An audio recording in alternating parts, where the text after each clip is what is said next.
ඈත දුෂ්කර ලාංකික ගම්මානයක කිසිදු පූර්ව අනතුරු ඇඟවීමකින් තොරව මිනිසුන් රෝගී වන්නට වීමත් සමග භීතිය මිහඩවම පැතිර ගියේය.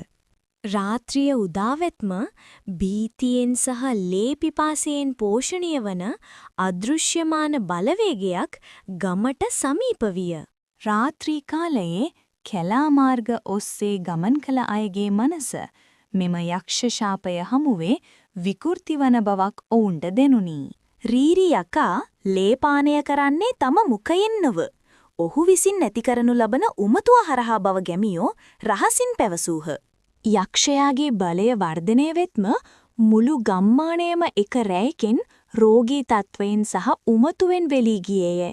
අලුයම උදාවීමට පෙර යක්ෂයා නොපෙනී ගියද ඉතිරි වූයේ දැඩි නිශ්ශබ්දතාවයක්, භීතියක් සහ ලෙයින් තැවරුණු මතකයන් පමණි.